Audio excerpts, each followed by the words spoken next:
Hey, y'all. You know, the Ashes of Creation node system has already gone through several changes in the last, what, four years or so. We just now had a major change. We're dropping off the Metropolis or Stage 6 version of the node. It's only going to go to Stage 5 because of City. That's going to be the biggest one. There are other changes that are going to be coming in the future. There's no doubt about it. So one can be forgiven if you don't know everything about nodes. I would argue probably the only person who knows everything about nodes is Steven, and all the rest of us are just playing catch up. But it really made me laugh the other day when Zybak from ZybakTV, runs the ZybakTV YouTube channel, dropped in and put a comment on my last video where I talked about the importance of nodes, and he said it would take a lot for people like him to care about nodes, for them to do something to make people like him care about nodes. So I was at the grocery store when that notification came through that with that Zybak comment. And so I couldn't respond right then, but I already had in my head, I knew how I was going to respond.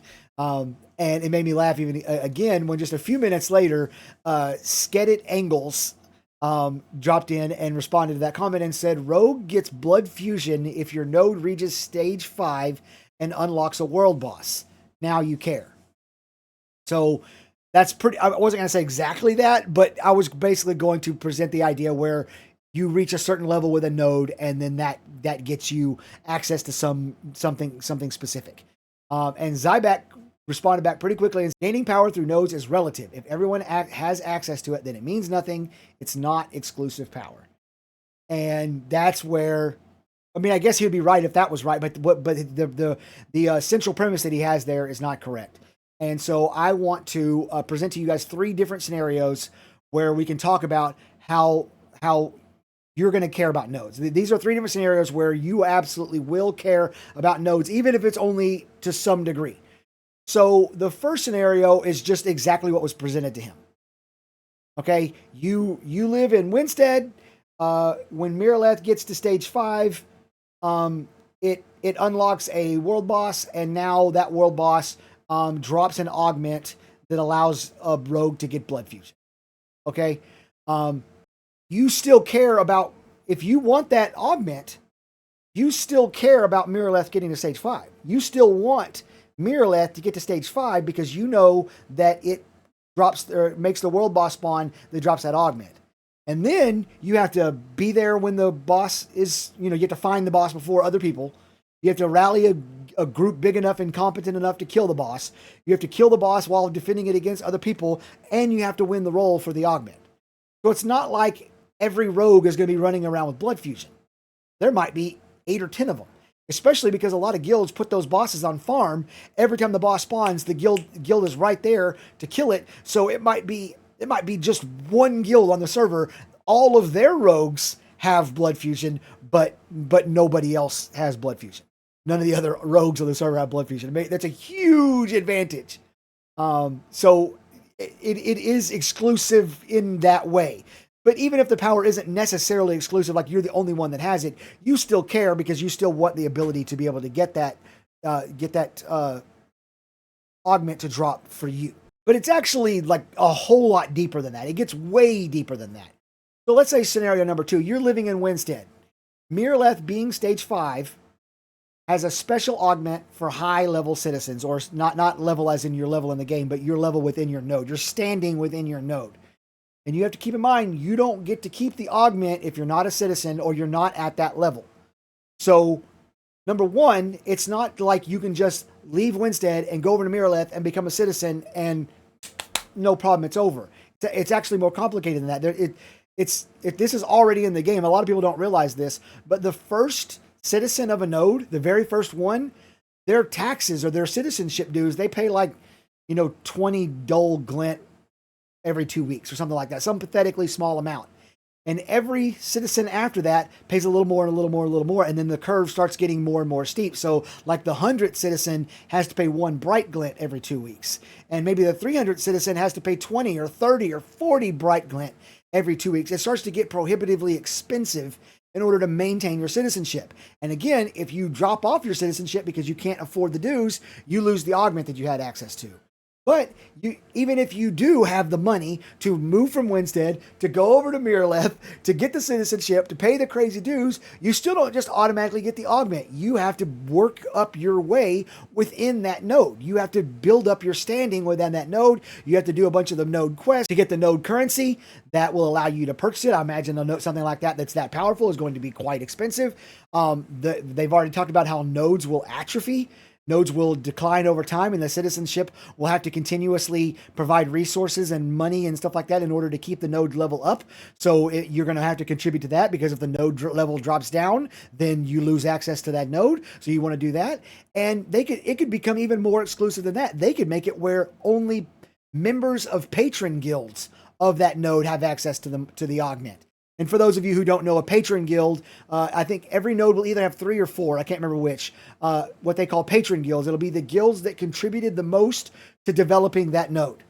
And those guilds will be allowed to have guild houses on the node, and I would assume other advantages as well. So one very easy thing would be things available in the store that aren't available to other members of the node. So now you can't even move from Winstead to Miraleth. You got to switch guilds in order to get access to this node, or to this augment. So that makes it where you're going to care. You're going to care a lot about what node you live in, what nodes are around you, what level those nodes are, what level the node that you live in is, what type of node it is, you're standing within that node, all of that. And I want you to keep in mind this augment that we're talking about that you have access to. It's a game changer. Okay. Yeah, I understand. It could, maybe Winstead has an augment available for you too, but it just doesn't change your class.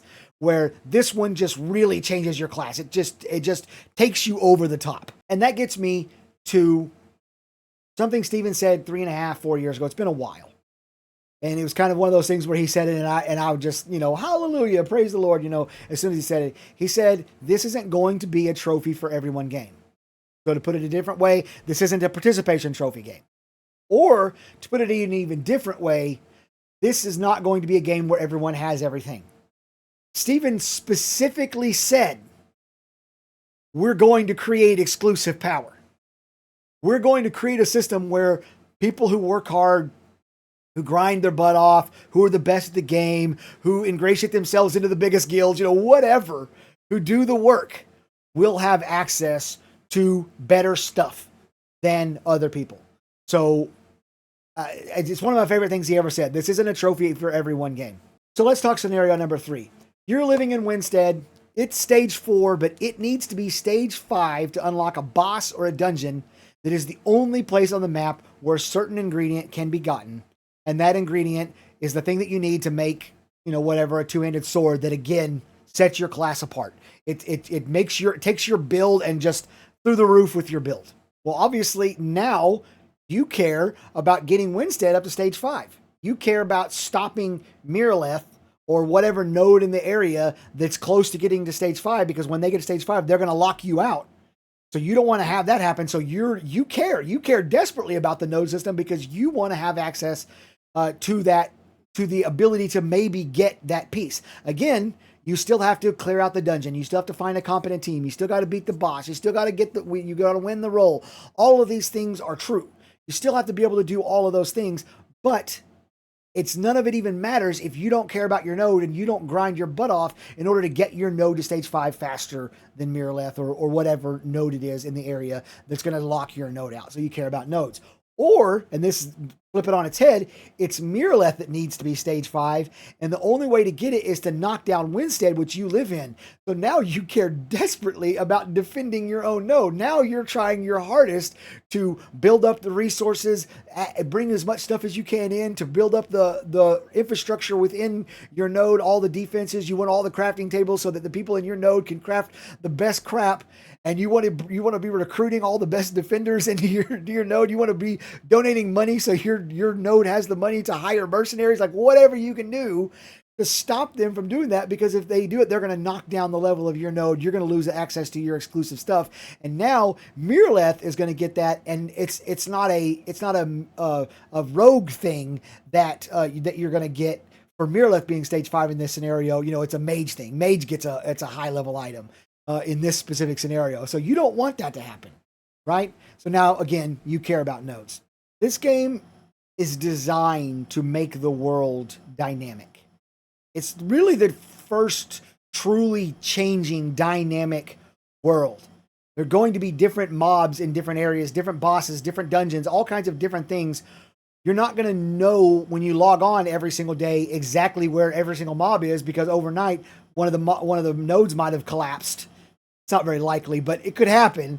And you know, everything is different. Everything that you thought you knew about the game yesterday is now different because a node collapsed and the whole area, you know, the whole area around it has different level mobs. And the dungeon that you guys almost cleared last night and you're going to come back in today and finish clearing it off, it ain't there anymore. And all of that is done through the node system. So you're going to care about nodes. As a matter of fact, I would say, Zybak, you more specifically are going to care about nodes. It's the hardcore, it's the power gamer, it's the meta chaser, it's the one who wants to have the absolute best build, the one who's always looking for a 1% increase over everybody else. Those are going to be the guys who care the most about nodes in this game. And it's going to be the casual players who they may care and they may know and they may understand, but they probably won't even have the power or the time to influence the nodes in that way. And so that's the ones that I'm actually worried about. You're going to care about nodes a lot. You just don't care about nodes now because they don't work the way that they're going to work at launch. That's all I really got, guys. I hope you guys enjoyed that one. I hope you guys are really looking forward to the node system. I think it's going to be amazing. I think it's going to be revolutionary and change the way we all play MMOs in the future.